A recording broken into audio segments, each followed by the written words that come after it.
Contested heritage, mixing art and law.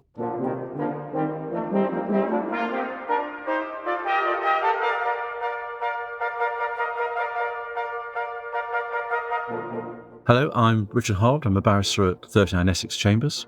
And I'm Clarissa Levi, Art and Heritage Counsel at Wedlake Bell. And we're absolutely delighted today to have with us one of my colleagues in Chambers, Stephen Tromans KC. Hello, Stephen. Hello. Stephen is, in addition to being, I think, the UK's top environmental lawyer, which he has been for many years, and an absolutely fabulous colleague in Chambers, is also a highly accomplished artist, having exhibited and sold widely. And what we're going to talk about today is Stephen's art and how that works in his legal practice and thinking, but also what is driving his art and how he's come to it. So, Stephen, do you want to just explain a little bit, first of all, about your legal career, and then we'll get on to the art? Yeah, sure, Richard, that's fine. So my legal career has been quite mixed. I began life as an academic at Cambridge, teaching the start of a course on environmental and planning law back in the 1980s, before those were really regarded as subjects at all. One of my pupils actually was a colleague now in Chambers, Tom Hill KC. So it's rather nice to see that my teaching of him back in the 80s hasn't put him off that area of practice. I then went into legal practice as a solicitor. Most of that time was at the London firm of Simmons & Simmons, where I was recruited in 1990 to set up a new department on environmental law, which I did for 9 years and enjoyed very much. But then I decided I'd try my luck at the bar. I switched over to the bar in 1990 and have had most of my career at the bar here at 39 Essex Chambers. I became a QC in 2009, and most of my career has really been in environmental law, energy law, some planning law and related subjects. And you've been in many of the important cases. You've also written many of the key works on that. But as things have gone, you've taken up what we're principally here to talk about, which is painting. How did you get into painting? I think about 10 years ago, I thought to myself that at some point, which hasn't happened yet, I was going to be fully retired, and that I'd better get something that I could do well to enjoy doing during retirement. And I've always had an interest in art from being a boy. I went to a state grammar school, and if you were academic in nature, you weren't really encouraged to carry on doing art beyond the age of about 13. So I gave it up, and I decided I wanted to come back to it and learn how to paint with oils, which was a complete mystery to me. Luckily for me, I Googled oil painting courses and came across one which was run up in North Norfolk, the Norfolk Painting School. Went for a 2-day beginner's oil course and got really completely hooked on that. And that ended up doing, in 2018, a part-time diploma in oil painting at the Norfolk Painting School. So that's really how I began. So I was taught properly, which I think is a great thing, actually. What sort of, you mentioned oil painting, what sort of techniques do you use? What styles? The guy who runs the Norfolk Painting School, a very accomplished artist, professional artist called Martin Kinnear, immersed himself when he was learning to paint in the techniques of the old masters and also Turner. So he was able to teach a lot of technical methods of painting. So I learned very good foundations in how to paint like Caravaggio. I'm not saying as good as Caravaggio, but in the style and nature of Caravaggio's painting. And I've sort of branched out from there, really. So I've got into mixed media a little bit, as we can talk about later. But in terms of styles, because during the diploma, we learned lots of different painting styles. So it consisted not only of painting your own original work, but also doing studies of paintings by Rembrandt, Monet, whatever. So in a sense, I'm a bit of a chameleon, really. So it depends on what I'm painting. So if I'm painting a nice, peaceful scene with willow trees by the River Cam, I sort of think of Corot or something like that. If I want to paint a turbulent sea, then I get influenced by Joan Erdley if I'm trying to capture light on a building, and I think of some of the work of Monet. So there's a whole host of different influences which come and go really over time, and depending what I'm actually working on. Some of your art is on your Instagram page, Stephen Tromans Art. People want to sort of look up that one. Quite fun series you did was, I think it's the Old Boozers, isn't it? There's Yes. Men with cloth caps and pints. Some ladies, not necessarily with cloth caps and pipes, but drinking heavily. So, yes, I called it Old Boozers in Old Boozers, so in old-fashioned pubs. It really came about as a bit of a diversion during the early stages of lockdown, actually, when we were all confined at home. I thought I needed to paint something. And I grew up in the Black Country in the Midlands in the 1970s, when there were still lots of those old pubs around, and not a few old men in cloth caps drinking and heavily smoking in them. They've become extinct, more or less, both the pubs and the old men, I think. So I wanted to capture something of that. And I started out by finding on the internet old photographs of people in pubs, which gave some inspiration. But now I just kind of invent my own characters, really. And I try to make them have a bit of a narrative. So they're telling a story and hopefully bringing out the character in quite a light-hearted way of the individual. And I think of the paintings I've done, they are, in terms of selling, probably the most popular. People seem to quite like them, put them up on their walls. I'm not quite sure why, but they do. I think it's that sense of fun to them. Because they're light-hearted. Yeah. And some people have told me that they can identify with parents or grandparents. In fact, I had an exhibition and one lady was very taken with a picture of I called it After the Hairdresser. And it was an old lady in a red coat with a very tight perm. She'd obviously been to the hairdresser, knocking back a pint of Guinness. And she said this was the spitting image of her grandmother. And she was minded to buy it, but she wanted to take a photo of it to show her mother. She did that. She was then very apologetic the next day and came back to say that her mother had said it was a very good likeness of her grandmother, but her grandmother had been a strict teetotaler, had never been into a pub or touched a pint of Guinness in her life, so she didn't feel she could buy it. Oh dear, well, I hope it's found a good home. Yeah, it has since then. Yeah, it was somebody whose grandmother was obviously a dipsomaniac, yes. No, the flat caps do bring back my granddad, who's a miner in Derbyshire, and sort of that sort of character. Yes, absolutely. We've been delighted in Chambers to host two of your exhibitions in our sort of reception space on the ground floor on Transfer Lane.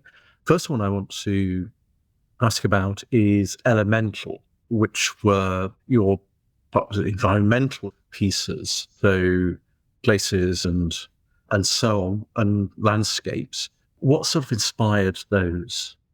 Well, the nature of my work as a lawyer is obviously trying to protect and safeguard the environment in its various forms.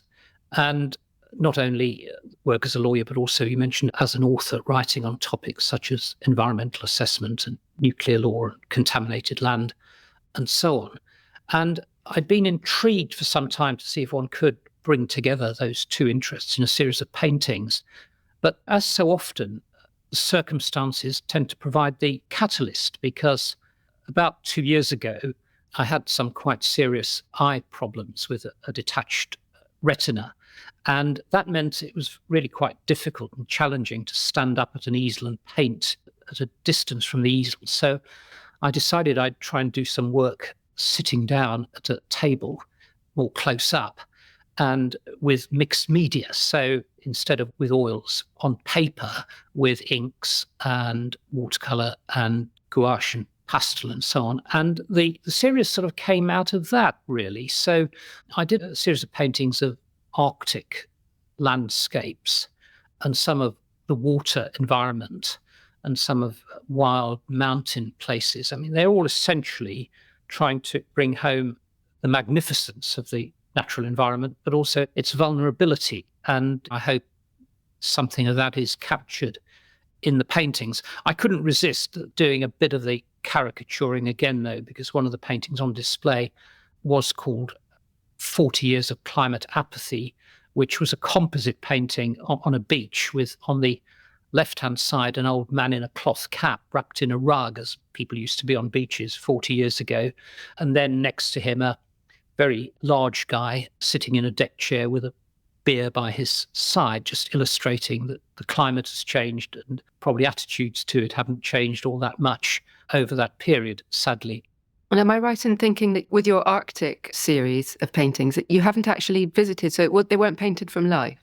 No, I mean, I'd love to. I'd love to go to the Arctic, but I just feel I couldn't quite square my environmental conscience with getting on some sort of cruise ship and going up to the Arctic. I've been on smaller boats up to the Arctic Circle, but not the Arctic. So I'm afraid it's a product of photographs plus my imagination, really. We're lucky because I live near Cambridge, and you have the Scott Polar Research Institute in Cambridge, which has got a lot of really good photographs of the Arctic. And you can love and represent that environment without contributing to its downfall, is the message that I get from you, finding other ways to paint other than from life. Yeah, I think so. I mean, sometimes going to see lovely environments isn't necessarily helpful. And other paintings in the elemental, there's one called The Age of Innocence. Ah, yes. Do you want to take us through that? Yeah, sure. So that's a sort of an imaginative exercise. I came across, when I was looking for my old people in pubs, a quite extraordinary photograph in a way of an old lady. Well, she probably wasn't that old. People looked old back in those days when they were probably quite young. In the 1950s, somewhere in the Black Country, I should think it's Wolverhampton or somewhere, Walsall, putting out her washing in her backyard with a background of absolutely huge factory chimneys pouring out air pollution. So it struck me, that was the age back then. We were all blissfully innocent, really, of the consequences of burning coal. We just took it for granted. So I made that into a sort of an image, slightly abstracted image of this lady putting out her washing with all of the CO2 and particulates and other air pollutants coming out behind her. Yeah, it's remarkable what, in a sense, was tolerated. I remember growing up in Derbyshire, you drive past the coalite plant at Bolsover. Yes. And that would smell for miles. But that was part of living in that coal mining area. And that's sort of 1970s, 1980s. Now it's hard to imagine. Yeah, people just took it for granted. And of course, it was a vital part of the economy of the area. So the pollution was actually supporting people's jobs, or was a byproduct of people's jobs. If there hadn't been pollution, there wouldn't have been the jobs.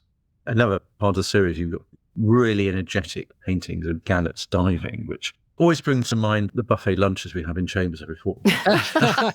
Well, I have seen gannets diving, so that's one thing. I think I can do that without causing harm to the gannets, because I have been very impressed over the years with the work of the artist Norman Ackroyd, a modern artist who works a lot in etchings, but he's done some amazing etchings of wild Scottish islands and Irish islands with the gannets. And I think that's just such a kind of magnificent thing to try and capture the energy of them diving down, the sort of feeding frenzy they get into.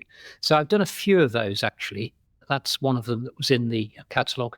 The other big series, which we were pleased to exhibit in Chambers, but had previously been exhibited in part at Ely Cathedral, is the Golgotha series, which you painted from 2022. Do you want to take us through that one? That was painted really as a response to what was happening in Ukraine at the time. I think, like everyone else, I was just horrified and angered by what Russia was doing, Putin was doing in invading Ukraine, and also by the complicity in that of the Russian Orthodox Church, who were really trying to make out that this was some sort of holy war and support what Putin was doing on those grounds. So I felt called or compelled really to try and do something by way of art on that. And obviously at that time, every newspaper on its front pages and inside pages had terrible photographs of the devastation that was going on in Ukraine. So I used those photographs as a sort of background collage to paint over it. And at that point, it was running up to Easter, it was Lent.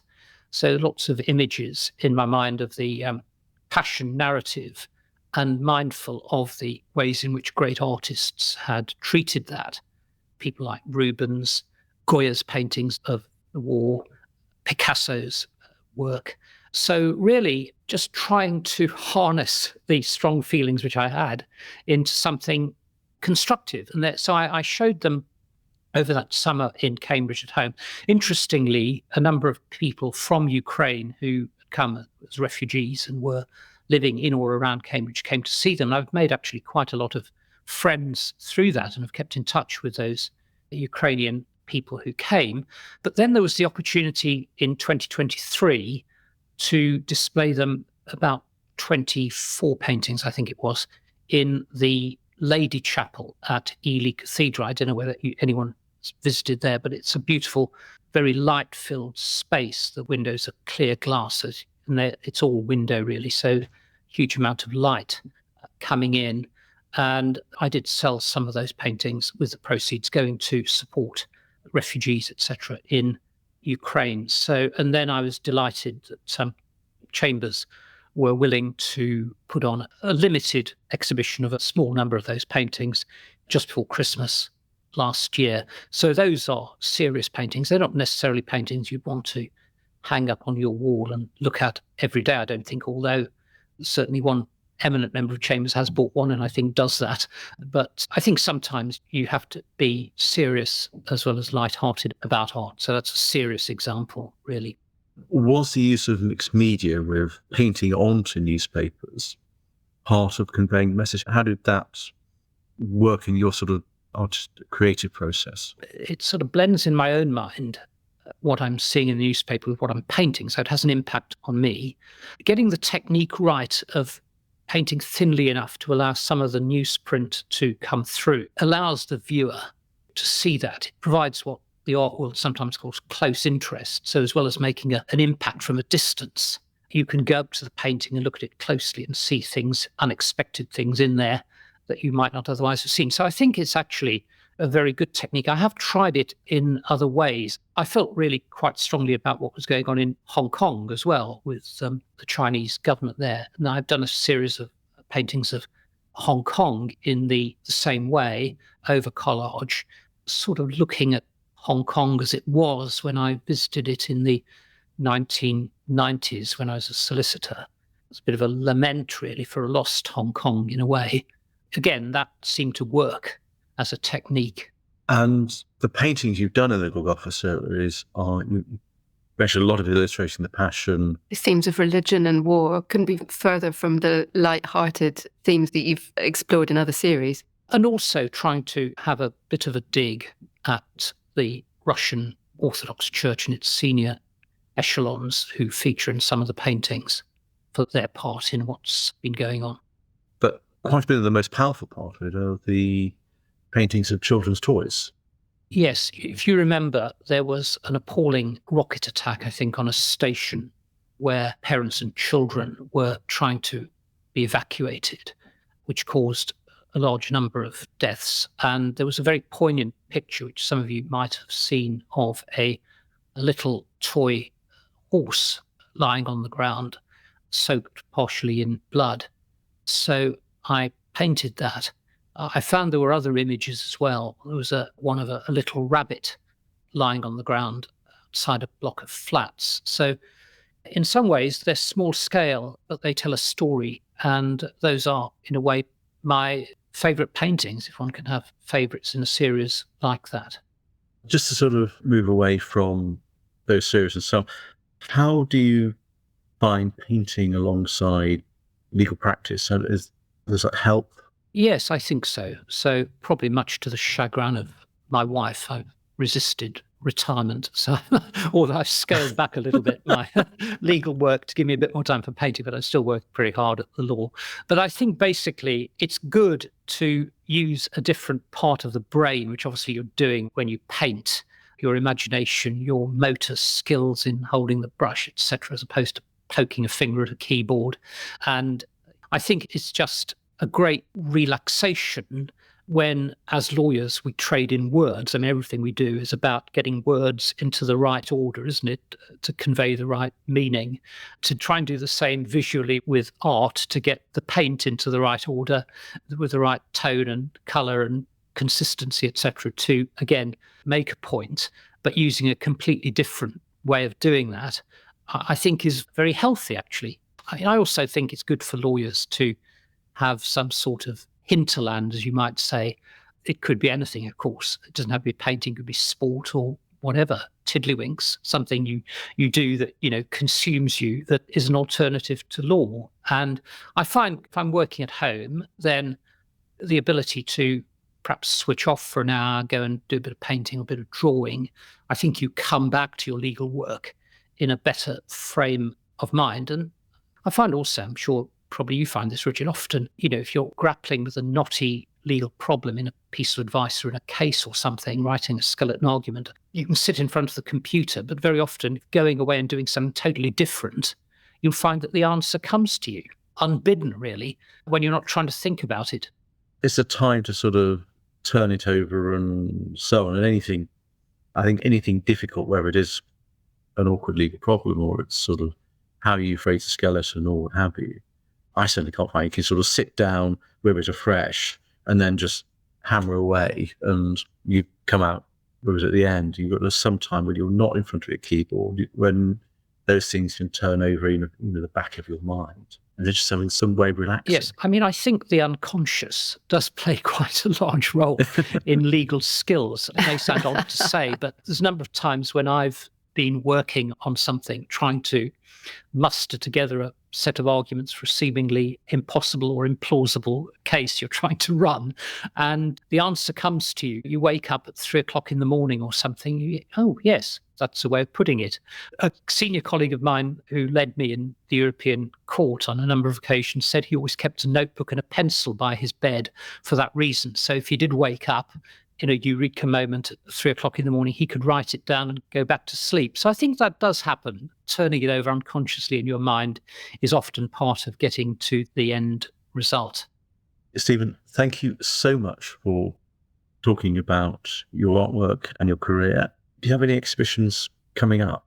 None which are very eminent, but I take part most years in the Cambridge Open Studios, which has been going now for 25 years, I think.